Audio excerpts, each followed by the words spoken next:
Hello दोस्तों, मैं हूं दिनेश किवोरा। आप सबका स्वागत है 7 PM शो के अंदर। दोस्तों, आप इस शो को पसंद कर रहे हैं, सब्सक्राइब भी कर रहे हैं, तो हमारी ओर से शुक्रिया तो बनता है। आप सबका बहुत बहुत शुक्रिया हमारे साथ जुड़े रहने के लिए।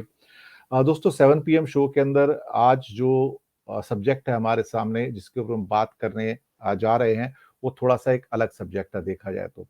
सब्जेक्ट ये है कि देश महान कैसे बनता है। भारत को महान बनाने का जो बीड़ा मोदी सरकार ने उठाया है, क्या वो सही दिशा में है या उसकी दशा ठीक है? सरकार ने बहुत बड़ा कैपिटल एक्सपेंडिचर जो है वो करने का निर्णय किया है, सड़कों पे, एयरपोर्ट पे, हाईवेज के, या जिसे आप रेलवेज भी कह सकते हैं। पोर्ट, एयरपोर्ट हैं, लॉजिस्टिक की चीजें हैं, वाटरवेज हैं।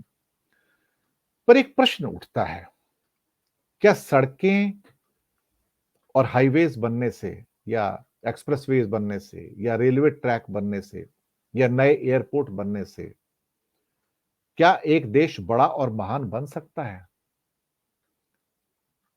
मुझे लगता है कि अगर सड़कें और रेलवे और एयरपोर्ट बनाने से देश महान बनता है, तो फिर ये बनाकर तो दुनिया में बहुत सारे देश अब तक महान बन गए होते थे।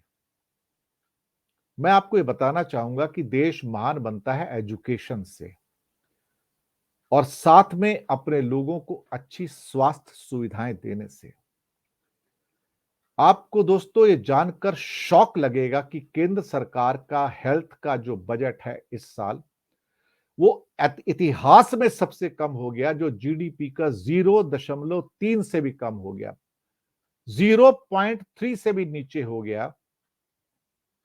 मतलब हजारों प्राइमरी हेल्थ सेंटर ऐसे हैं हिंदुस्तान में जहां पर ना डॉक्टर हैं, ना दवाइयां हैं, ना कंपाउंडर हैं, ना नर्सें हैं। ताले लगे हुए हैं और अंदर जानवर घूमते रहते हैं उनके कंपाउंड में। ये भारत का सच है। अब मोदी जी ने कहा कि हम नए वेलनेस सेंटर बनाएंगे हजारों में इंडिया में। साहब, ये जो बने हुए थे प्राइमरी हेल्थ सेंटर, ये भी तो वेलनेस सेंटर ही थे। नाम बदल देने से तो एक देश महान नहीं हो जाता ना। और अगर पिछले साल आपने 86,000 करोड़ खर्च किया और इस साल भी 86,000 करोड़ खर्च कर रहे हैं, और उसमें इन्फ्लेशन भी जोड़ ले, तो आपका बजट तो कम हो गया। सिमिलरली आपने एजुकेशन के बजट में भी कुछ नहीं दिया। वो बजट भी अगर जीडीपी के हिसाब से देखा जाए तो it is again one of the lowest in the history.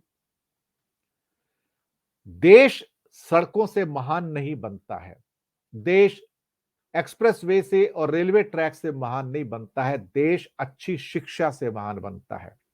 जहां बच्चों को स्कूलों में शिक्षा मिलती है, लेकिन वो स्कूल लाखों में है इंडिया में जहां पर एक भी टीचर नहीं है। लाखों में है स्कूल जहां पर कई कई क्लासेस के लिए एक टीचर है। 12 से 13 लाख स्कूलों के अंदर 12 से 13 लाख स्कूल टीचर्स की वैकेंसी खाली पड़ी है। आप टेबल कुर्सी अंदर लगा दोगे, ब्लैक बोर्ड लगा दोगे, बच्चों को पढ़ाने वाला कोई नहीं है, तो ऐसे देश महान बनता है।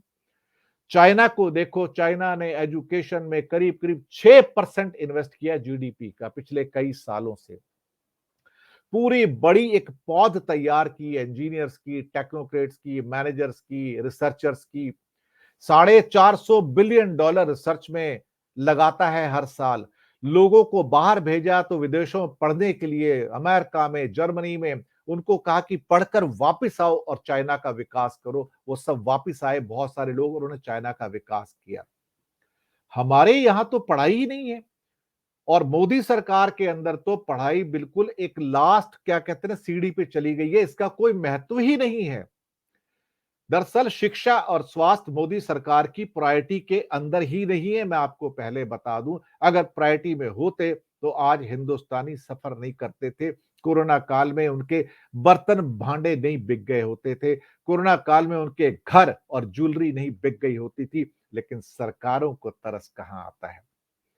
जो देश अपनी शिक्षा के ऊपर और स्वास्थ्य पे खर्च नहीं होता, वो देश मानसिक रूप से बैकवर्ड रहता है, मटेरियल रूप से बैकवर्ड रहता है, इनोवेशन के अंदर भी बैकवर्ड रहता है। और जब कभी प्रधानमंत्री जी बात करते हैं कि हमारे यहाँ बहुत स्टार्टअप्स आ रहे हैं, तो साहब एक बात सुन लीजिएगा, सिर्फ सब्जियां बेचने से, या किसी चीज को घर पहुंचाने से, कुरियर सर्विस से, या छोटा मोटा इनोवेशन कर लेने से, जो कि ज्यादा करके एड टैक्स या एजुकेशन में ट्यूशन देने से आप ग्रेट नेशन नहीं बनते हैं। इस बात को समझ लीजिएगा आप। क्या दुनिया में कहीं पर कोई इंडियन प्रोडक्ट आपको नजर आता है किसी जगह पर? इनोवेशन में किसी दुनिया की शेल्फ में कोई एक पदार्थ, कोई एक प्रोडक्ट आपको दुनिया की शेल्फ पे नजर आता है जिसके ऊपर लिखा हो मेड इन इंडिया? अगर इनोवेशन नहीं है, रिसर्च नहीं है, डेवलपमेंट नहीं है, हायर एजुकेशन नहीं है, टीचर्स नहीं है, प्रोफेसर्स नहीं है, और यहां पर तो एक कांस्टेबल की इज्जत ज्यादा है, इंस्पेक्टर की इज्जत ज्यादा है, गवर्नमेंट के क्लर्क की इज्जत ज्यादा है, ना कि एक शिक्षक की इज्जत ज्यादा है। इसलिए शिक्षक भर्ती मत करो, अनपढ़ भारत को तैयार करो, ताकि ये अनपढ़ भारत आपके लिए तालियां बजाए और आपके गुणगान गाए कि देखो कितना बड़ा एक महात्मा पैदा हुआ भारत में। हालात तो इस कदर हो गए कि एक मुख्यमंत्री साहब ने तो ये कह दिया कल परसों कि मोदी जी के अंदर तो भगवान के ट्रेसेस हैं, उनके गुण मिलते हैं उनके अंदर, उनके कण हैं उनके अंदर। तो मुझे वो गॉड्स पार्टिकल बोसोन नजर आ गया साहब, कि इनके अंदर गॉड पार्टिकल आ गए होंगे।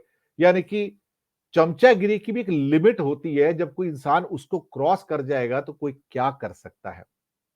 ये हालात हैं इस नए हिंदुस्तान के, नया इंडिया, जो कई साल पहले भारत ने बनाने की बात की थी ना, नीति आयोग का डॉक्यूमेंट में, न्यू इंडिया। यही हो रहा है और कुछ नहीं हो रहा है साहब। तो सड़कें बनाने से, रेलवे बनाने से, वंदे भारत ट्रेन चलाने से, नई एयरलाइंस चलाने से भारत महान नहीं बनेगा। भारत महान बनेगा जब आप शिक्षा के अंदर पैसे लगाओगे। अगर यही बजट जो 1 लाख करोड़ का है, 40 लाख करोड़ के बजट में आप सोचिए क्या प्रायोरिटी है हमारी। 40वां हिस्सा बजट का हमारा शिक्षा के ऊपर खर्च है, और कम से कम 50वां हिस्सा 80,000 करोड़ पे हेल्थ के ऊपर खर्च है, तो देश कहां से महान बनेगा। भूखे लोग हैं 82 करोड़, खाने को रोटी नहीं है। कहते हैं जिस देश का बचपन भूखा हो फिर उसकी जवानी क्या होगी। ये लोग पेट भरेंगे या इनोवेट करेंगे या रिसर्च करेंगे? क्या करेंगे ये लोग अल्टीमेटली? तो मैं तभी कहता हूं कि एयरपोर्ट, पोर्ट और सड़कें बनाने से देश महान नहीं बनते। देश महान बनते हैं जो शिक्षा के अंदर स्पेंड करते हैं। कहा भारत का स्पेंड 0.5% से भी कम है जीडीपी का शिक्षा में, 0.4% का, और चाइना का 6% का, अमेरिका का भी 6% का। लेकिन हमारे यहाँ तो शिक्षक दिवस मना के 5 सितंबर को इतिश्री हो जाती है, लेकिन शिक्षकों की इज्जत नहीं है, शिक्षक भर्ती नहीं किए जाते, बच्चे अनपढ़ हैं, अनपढ़ भारत की तैयारी है, और ऊपर से भूखा भारत है। फिर कहते हैं ये नया इंडिया, शाइनिंग इंडिया है, महान बनेगा। सर, भूखे पेट से देश महान नहीं बनते, अशिक्षित होकर देश महान नहीं बनते हैं। यही मेरा कहना है। और आपको शो कैसा लगा, हमें फीडबैक लिख भेजिएगा, बताइएगा कि कार्यक्रम कैसे लग रहे हैं। हाँ, सब्सक्राइब जरूर कीजिएगा चैनल को, ताकि हम आपके सामने बेहतरीन प्रोग्राम्स लेके, विवेचनाएं लेके आते रहें। धन्यवाद आप सबका हमारे साथ बने रहने के लिए।